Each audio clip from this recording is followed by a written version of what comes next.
In simple words, if you could explain what is circular economy.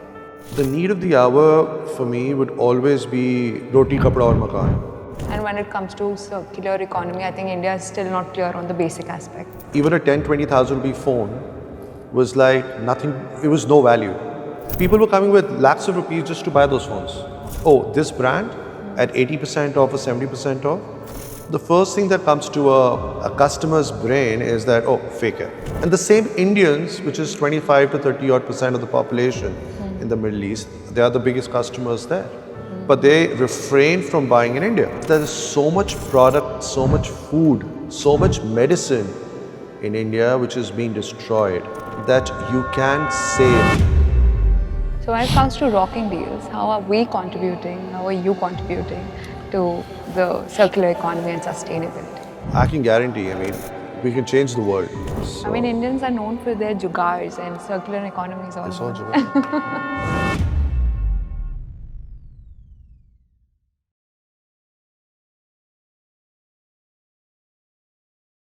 So, Mr. Yuvraj, welcome to the show. Thank you, Tamanna. So let's start off the conversation. Thanks for being here. Thank you for giving your time. So my first question, very generic. In simple words, if you could explain what is circular economy. Circular economy in simple words is anything that or any product that you're able to add life to so that it can be reused or it can be used by somebody that's going to get wasted. Or overproduction, that is something that a brand may not want it but can go to somebody who can actually use it for their own good is circular economy. So adding life to a product is circular economy in simple words. Okay. So if we could say reusing, recycling, is it any way different from circular economy? So circular economy has a lot of different verticals under it. Reuse is there, recycling is there, remanufacturing is there, which also has refurbishment. We also have excess inventory where, anything that has been overproduced. Also, there are ways that, all of these products, by the time when they are being manufactured or they are being designed, the manufacturers or the brands now make sure that after their life is over, how they can reuse it or redesign it in a way that they can be reused. Okay. To what level are brands today in India and globally, integrating a process like that into their working models or manufacturing process? The big brands in India, the top ones, of course, they all are looking towards it because if they want to be present globally, they have to be a part of it. But overall, India is getting there. Yeah. But if you talk about Europe or if you talk about the US, Japan, they have protocols, they have government laws that they have to follow. So they are quite ahead of the game. When it comes to remanufacturing or manufacturing or reusing, they're quite ahead of the game. So they have formulas, they have ways that they are answerable to the government and to the people. Correct. India is getting there. We are working towards it, but I think it'll take some more time. Yeah. By the time we actually get there. True that. So how can we say that this is the need of the hour when it comes to India? It is 110% a need of the hour for India. There is so much disparity in people. Somebody who's not able to get food, the poverty line is still there. If you're able to just manage food that is about to be expired in the next 2 days, and it goes to somebody's stomach, where else would the largest population in the world? India really needs it right now. And people like us and companies like us who are working very hard and giving our hearts and souls to it, we feel that with the government backing, we could really change the world. We could do a lot towards making this worthwhile for the country. Not only for profitability, but overall the requirement is there. Correct. Yeah. So what are the kind of products that you can say, or the product line that would be the best suited for this sort of, culture that can be integrated? I don't know if you're aware, a lot of India's a very big market for used apparels, where there are a lot of clothes that have been imported out of Korea, China, through the Middle East, which is sorting the American and the Canadian and the European products, which they get in the Oxfam or they get somewhere that they're able to liquidate that and they bring it into India. The need of the hour for me would always be kapda and kya bolte hain? Roti, kapda aur makan, right? In easy terms. For any human being. If you are able to sort that out, we don't need electronics. I would say that that's something that you can live without. Yeah. But you cannot live without food or water. And when it comes to circular economy, I think India is still not clear on the basic aspects. Of course. So we still need to get there.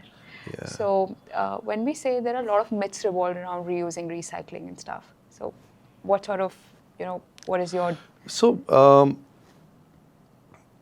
So we did a lot of programs initially when we started a career with mobile phones. Okay.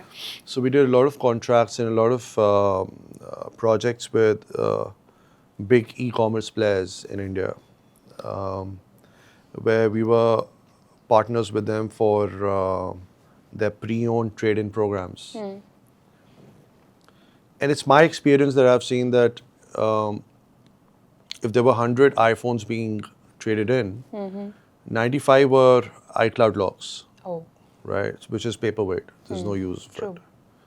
So India has that mentality that if there is a cloth, till the time it doesn't actually become a cloth to clean your floor, Like a mob, yeah.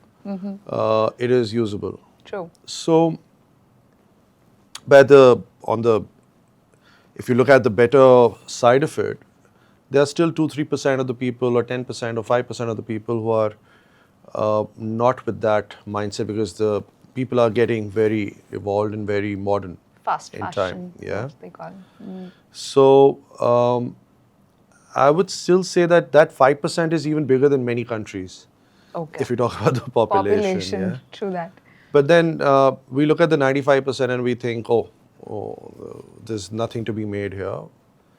But that 5% is a big chunk of the business. So I feel that this should come from within. This should come from the citizens, from the government, and from companies like us who want to give something and do something different out of the box. True.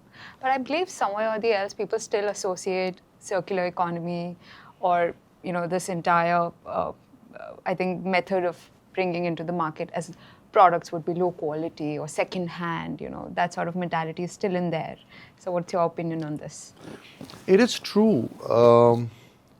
There is a myth and there is a understanding, but there are big companies who have invested in quality products. So when you talk about us, when we were doing mobile phones, we launched the whole certified refurbished program for major e-commerce platforms. That we launched the whole category for them. So the quality of the products when we were launching them were pretty good. So there was nobody who was not buying or not, selling our products. And at that time, bringing in that mindset to a customer, or educating the customer that this is not going to be a regular pre-owned or a used product. We will give you warranties on it. It took time. Yeah. So if we were shipping 100 units, 60 were coming back. Oh, okay. Right? A lot of the people did not even understand the concept. They thought it's brand new. They were just looking at the rate and they were just buying it out. So there is a myth.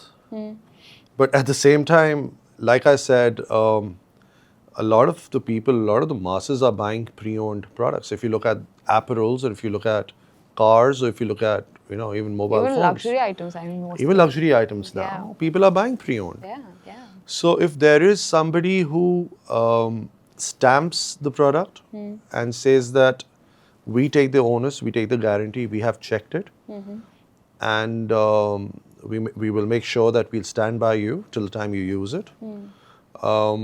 It's a very big business, and this is what we've been trying to achieve. But India is such a big market; you need billions of dollars to do it because this is a $1 trillion business anyway. So that's the whole gameplay. But it will take time. Globally, it's very advanced. A lot of the people do believe in pre-owned. Yeah. In fact, they stick to particular that sort of. Yeah, I've seen that. So there are also people who are buying maybe a 20-year-old shirt for maybe a $500 or $1,000. Wow. Just because it's a 20, 25-year-old pair of jeans or shirts. Wow. Which was maybe a limited edition, some brand at that time. I mean, if they it's a can big do this business. for shoes, then why not everything, right? Of course, this is- bags, shoes. Correct. So when did you realize that India had potential?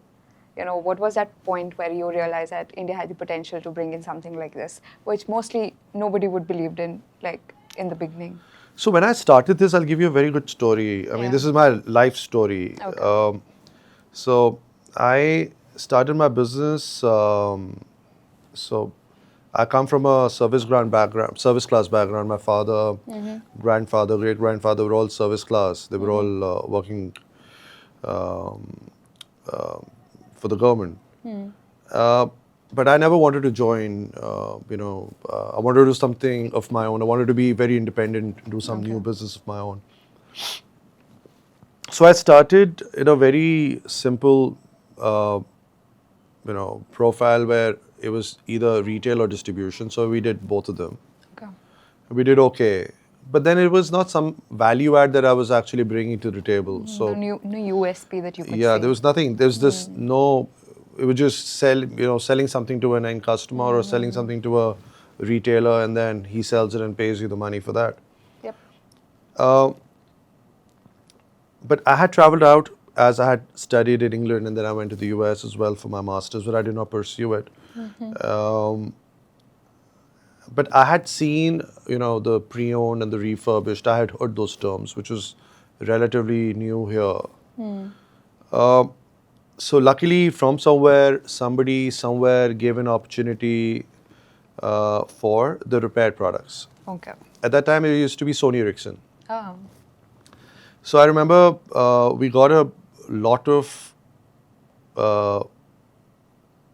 repaired phones from Sony Ericsson, and we sold them through our. So we used to run a Tata Teleservices store Okay. in Delhi, New Friends Colony. It was one of the largest stores in India at that time. Oh. But it was a franchise-owned store. So we put in those products there. Because being CDMA, for us, a 2,000-3,000 rupee product was a very big product to be sold, right? Right. So, but these phones were quite expensive, right? Correct. So, but they were all repaired. They were all repaired by Sony. So it was not Perfect condition too. Yeah, it was not problematic, at all. So what we did was we displayed those phones in our retail store. Nothing moved. Oh. Nobody even saw it. Nobody even wanted to touch it, Okay. right? What were the kind of notions that you were hearing? So I was kind of worried about it. But the gentleman who gave me the product, he gave it to me on, he trusted me and he gave it to me on credit. So I was not that worried about the money, but I was worried about not being able to move it. I remember I had gone for a show because I always had that urge inside to do something new. So I was in Dubai for a G-Tech show to learn about technology and all of that. So I spoke to my managers and I asked them what happened. Were you able to sell any? So 3-4 days, 0 sales, nothing. He said, no, nothing, sir. Nobody's even looking at it. So what we did was I just told them, take a table from the store, put it outside in the main market on the patri and just put the phones there with the prices. After 2 hours or after 1 hour, I got a call that they actually had to call the police because people went mad. And that was a starting for us. And then we realized that even a 10, 20,000 rupee phone was like nothing, it was no value. People were coming with lakhs of rupees just to buy those phones. My God. And they were reselling it also. So a family of 10 will come and they all want those phones because they know the brand is good. But what happened from that store to that patri that changed it all? So inside a store, people did not understand, or they did not want to look, or they were more concerned about the CDMA, low-end kind of phones. They become too particular about things once they entered the store. It went mad. I mean, for us, it was a queue of people every morning outside. Oh. And from there, then the whole journey started. Then we signed up with a lot of the e-com platforms, and we tied up with a lot of the brands, and then we started supplying those across. So that was it's a learning. Yes, indeed. Yeah, something that doesn't move, suddenly it becomes a super hit, and then the sky's the limit. And then you realize And then we say India doesn't, people don't want it. I mean, people want it. want it. You doesn't know how to sell it. Yeah, people want it, and n number of people want it. Wow. Mind-boggling. So, I mean, how do we fit in all of these excess and, unsold stock into the circular economy if you talk about the other brands who have this? So there are two things to it. I mean, there are a lot of brands who have ways to sell their excess. And there are a lot of brands who actually destroy their excess, right? The brands who have ways to sell them, they're not very happy with them because there's not a proper bridge. So let's say a big brand, international brand, they have their retail stores from where they're selling their products at 10, 20% off, right? And then they open their factory outlets from where they're selling at 60% off to 70% off. What happens to the product after that 60, 70? They cannot go below that. And they do not want to spoil the brand value because they do not want to give more discounts on that. So the bridge that's not there in the country is that then they liquidate that to liquidators who try to sell those anywhere and everywhere. So you might see a big brand, global brand, actually roadside pe bik raha hoga, and there would not be any value for that. So the brands are really scared of that, and they do not want that to happen. And there is no actual platform to sell that. But at the same time, there are a lot of people, a lot of brands which are, they don't want to liquidate. They're like, we'll rather just destroy it. Why is that though? We hear a lot of these French brands who don't really want to sell anything at discounts. They'll rather destroy their product than giving it at a discount. Okay. Or the brand value? Brand value. Okay. But then if you look at it, they're actually, the way I see it is every pair of jeans is 6,000 liters of water. So imagine, even if it's a leather product, how many cows were fed or how many animals were fed, and then, how many people are there, what all they're doing to the economy or what all they're doing to the whole nature in terms of pollution and carbon and all of that, just to keep their margins and their brand image there. So, but then there they have those protocols where they say, okay, if we are doing so much emission, then we'll buy so much of, credits, carbon credits, and cover that up. But overall, if you look at it, if you are able to find a way to sell to the people who do not spoil your brand value, that is something that's missing globally. No CSR can cover up for that, right? No, so I can't take brand, names of the brands, but it's very sensitive. Yeah. So if you look at, there are some brands which we know of, they will never give a discount. And there are also a lot of brands which don't have factory outlets. True. So now those brands need to have a bridge. There's no brand which would sell everything. Correct. Right? And there are people who require that. They can auction those products. Take the money, give it at a cheaper price, don't sell it, or do some way, find a way to collect some money and give it to the poor. Right. Right?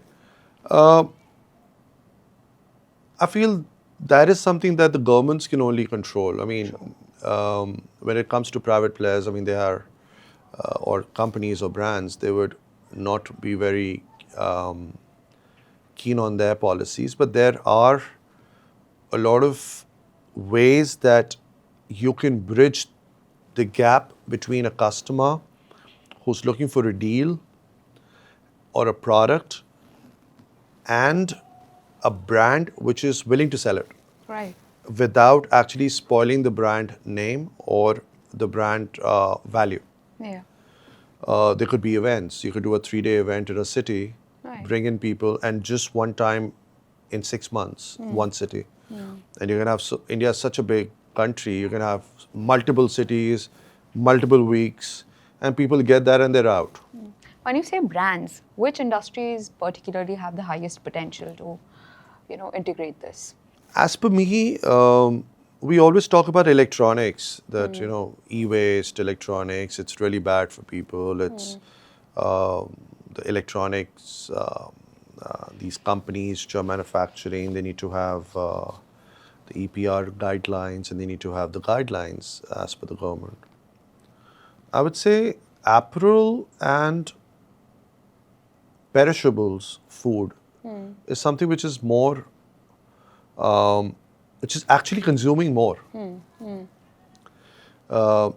These are these are still okay, as you mentioned before. Any other than this that you can, think of that people have never thought of, that this can get Furniture, sofas. What do you do with the furniture? Right. You just throw them away, or you just throw them in a dump yard. Of course, even old technology, mobile phones or TVs, or they are dangerous for the soil, they are dangerous for the people. That's also a point. So as you said, it's very bad for the nature, right? I mean, the government got to do something about it. Why are there still no restrictions about so much of wastage and stuff? There are. The government has a lot of laws. The government is working. I would not say the government is not working. So if I talk about these companies, what is exactly stopping them from adapting entire procedure like that? There is no, in circular economy, as the world is moving and people are moving, and every day there's a new model or a new idea that people have, and they're trying to adopt and they're trying to do that and come out with some solution. We have to try and test those ways to work around. So we are bringing up some great opportunity with some big companies in India, where we are planning to do some events and bridge that gap. Okay. You would start seeing that very soon. Backed up by one of the biggest players in the country. Now, to get there to be a proven solution, it will take time. It will, indeed. So what are the exact challenges, if you talk in the sense of operational or maybe cultural or even mindset challenges that these organizations are facing to exactly execute? If you talk about the mindset level of these organizations, particularly in India or even globally, who are not able to integrate it, what would that be? Okay, so there are a lot of big Japanese brands that I don't want to name, which have a lot of product and they want to get rid of it, but they destroy it. Are 100% compliant if it comes to carbon or if it comes to their policies of the governments. I mean, I would say compliance for them globally, they'll be one of the best. So they are not actually destroying or polluting the world, but they're still just scrapping their products, right?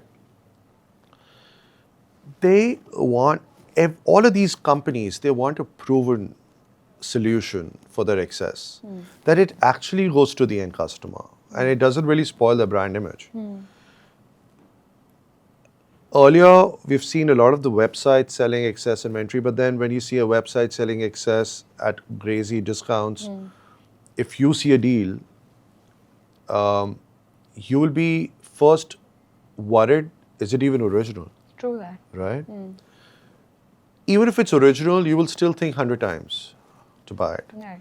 when you get it also, even if there would be a little minor issue with it, you will think, oh, it's not original. True. So that mindset is there. People need to feel, touch, see the product before they buy it. So for that, either you need to have retail stores across the country, which if you look at the Middle East, there are a lot of brands, a lot of chain of brands which are companies which are doing it. You see the US, there are a lot of discount stores as well.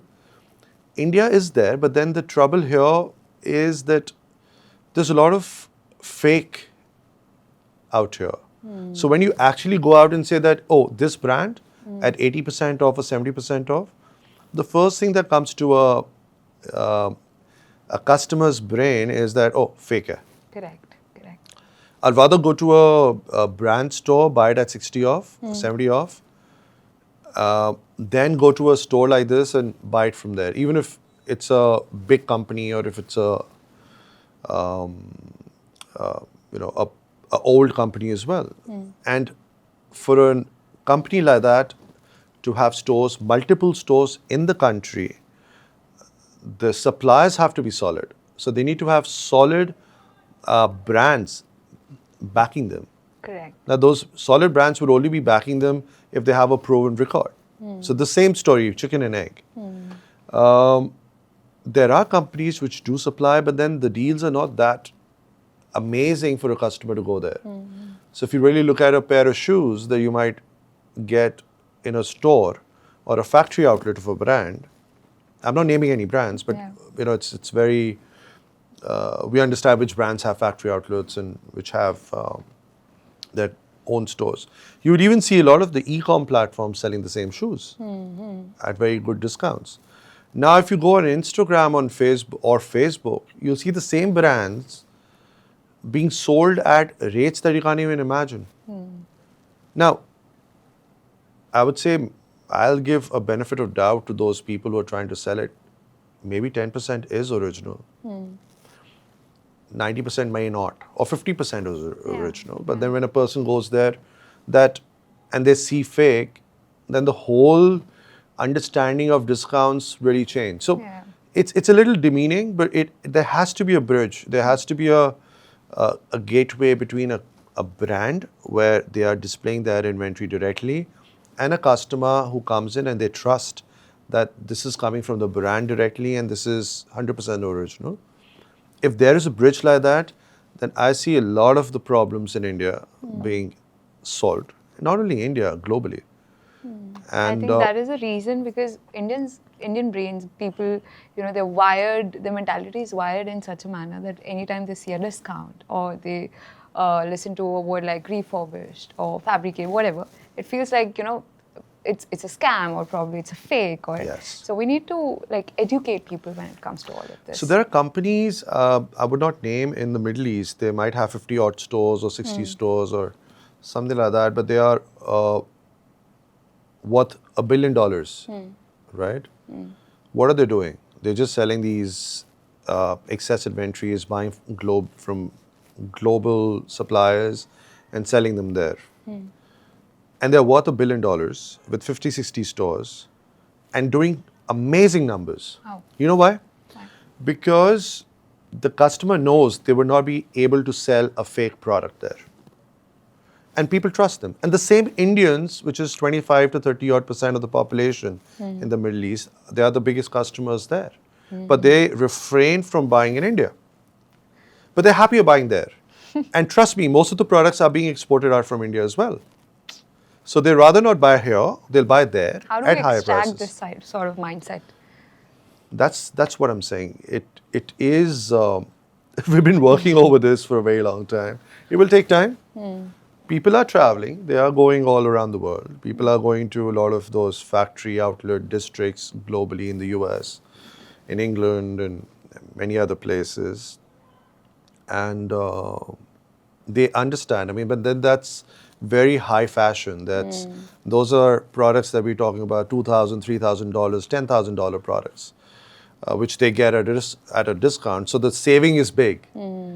But so people actually fly down to those areas or those places to actually shop for those big brands.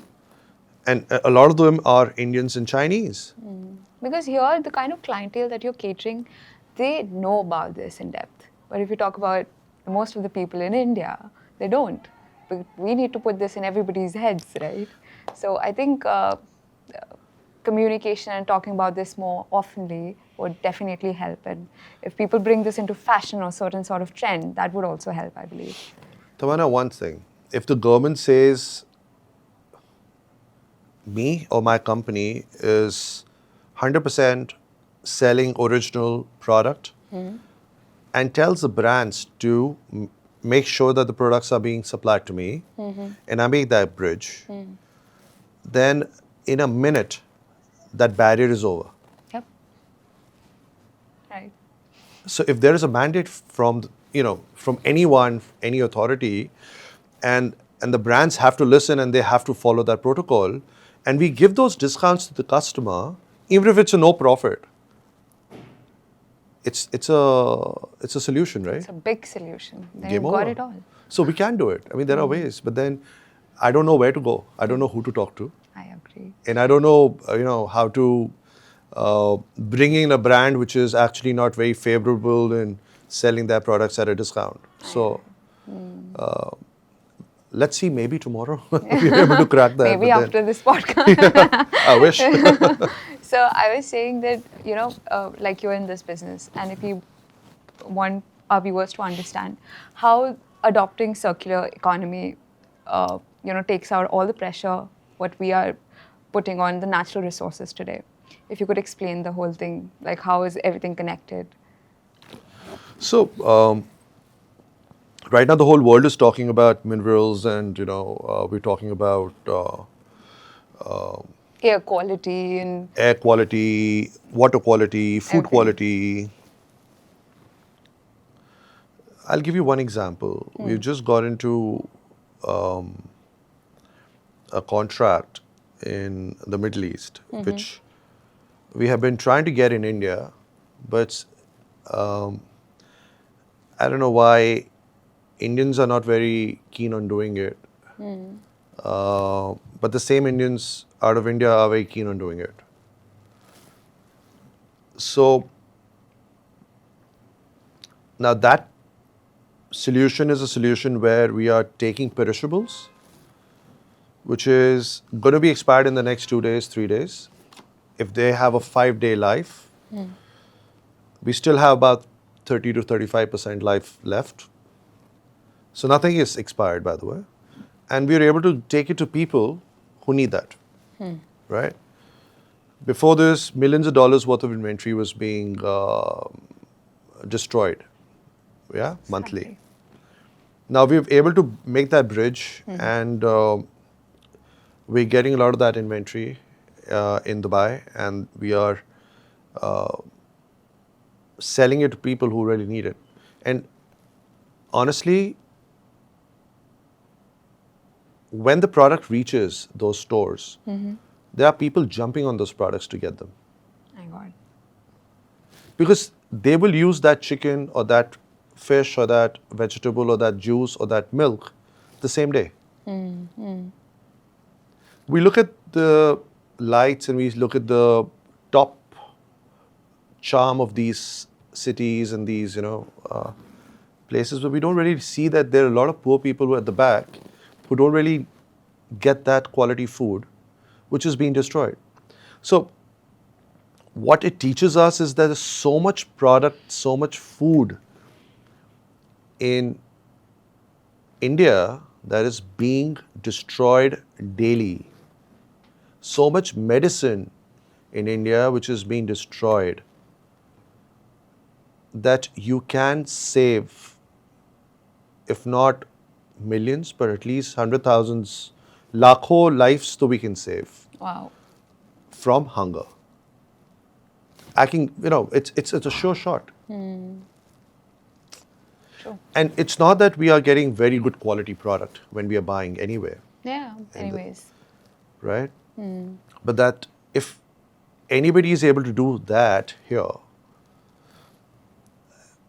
just thought, Yeah. how much product do you think that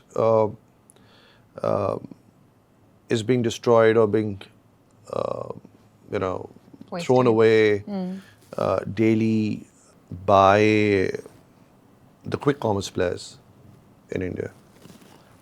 I don't have. Or just a thought, कितना होना चाहिए?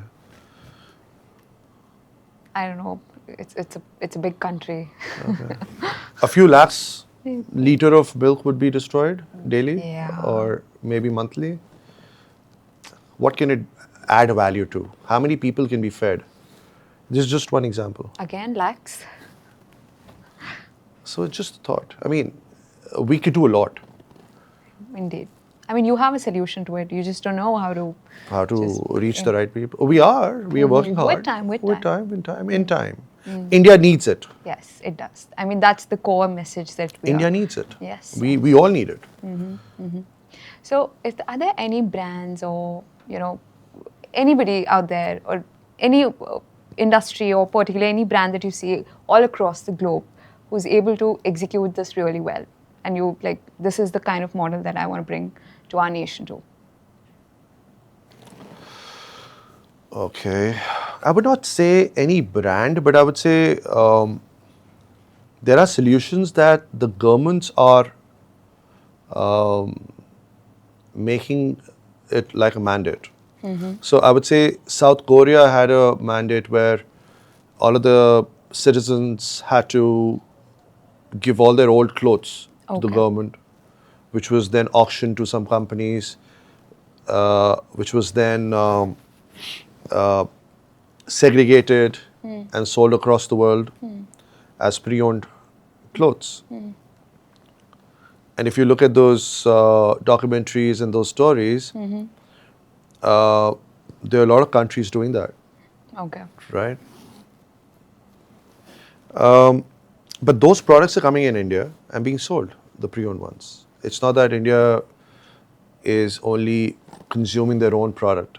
A lot of it is being imported into India. And then if you go to markets like Azadpur market, you'll see millions of units being sold monthly. Right. And they've been doing it for generations. Oh.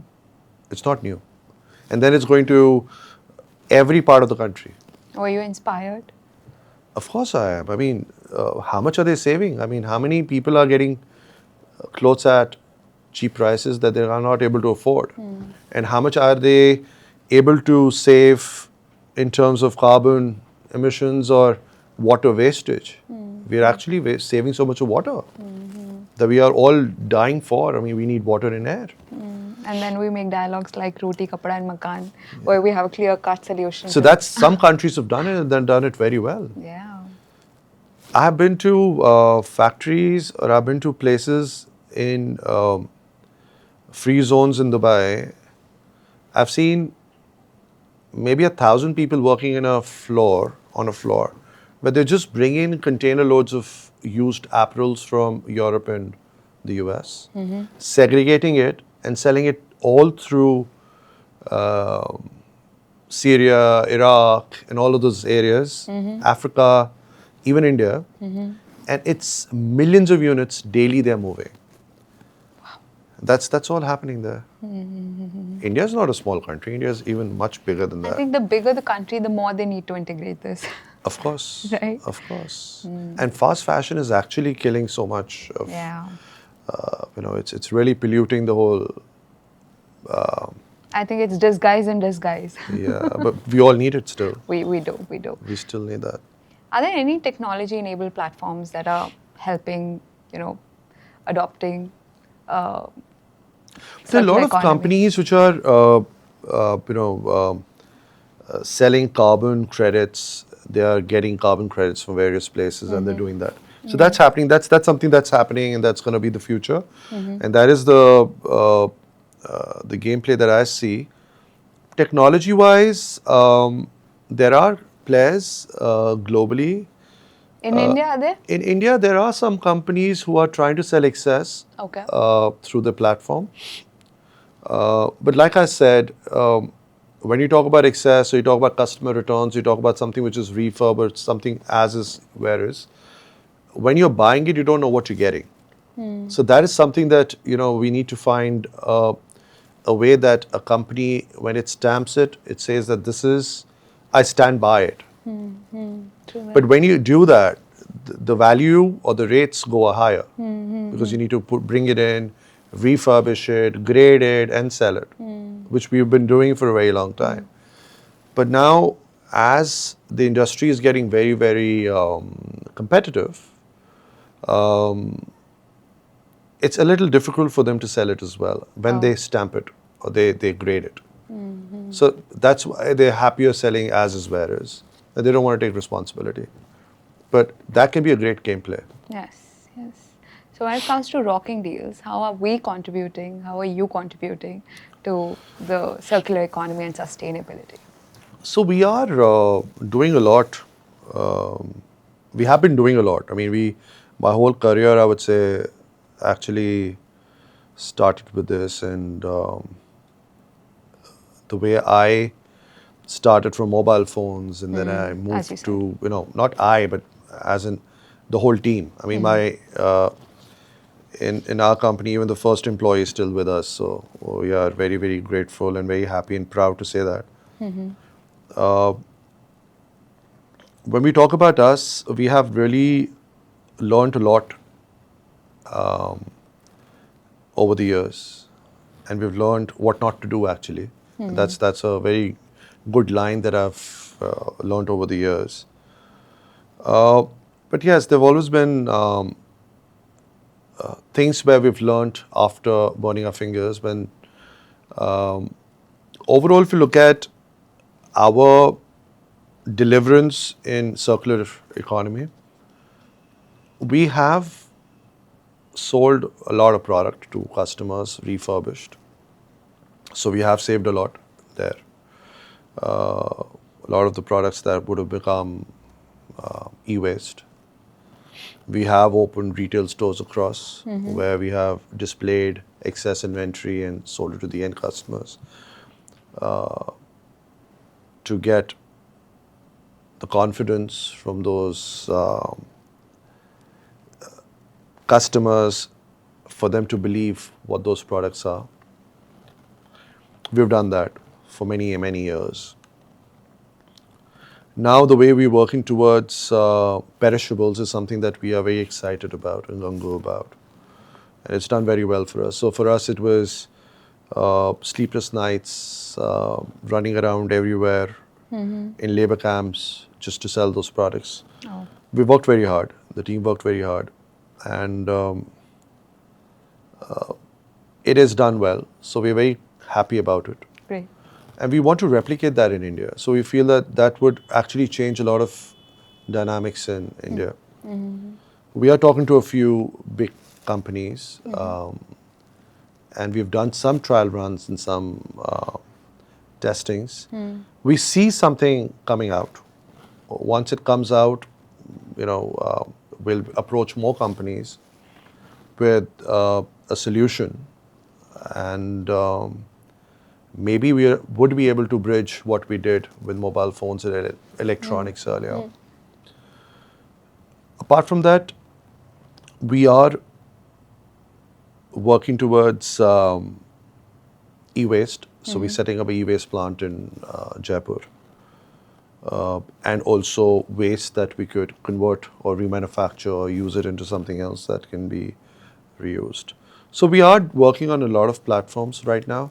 Like I said, circular economy, it is not a business where I've been doing something for generations and we're just doing every day is a new trial and a run, a new business to learn and try, what works not best succeed, then succeed, then try something else and then work around it. So we've done, the experience overall has been amazing. So it's been retail, then e-commerce, then mobile, and mobile phones, electronics, large appliances, small appliances, contracts where we did all the different categories, and we've learned a lot over the years. But we see that we need to do something in a bigger scale if you really want to supply and survive in this industry and this business in India, and we need, if it is a need of the hour, and the like-minded people really want to contribute, and the brands, Businesses, also brands. the government, Yeah. then India, I can guarantee, we can change the world, True. because we are the most brainy people and we are the most dynamic people. We are, learning every day. So I mean, Indians are known for their jugars, and circular economy is all it's all about that. Jugaad. Show that. So too much to do. Too much to do. So we've done a lot. We've worked very hard, and we see a bright future.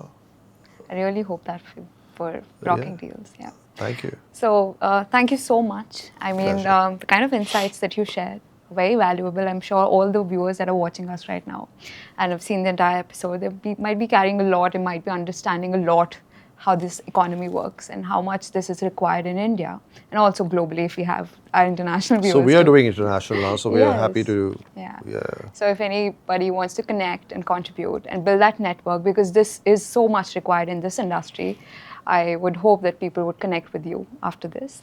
So thank you so much, sir. Thank you so much, Yuvraj, for coming here, sharing your insights, giving your valuable time. Thank you so much, Tamanna. Thank you for your time and thank you for the invite. Okay. Pleasure. So guys, this is it for our episode today. Thanks for watching. Subscribe to our channel and leave a comment if you have any views on it. Thank you.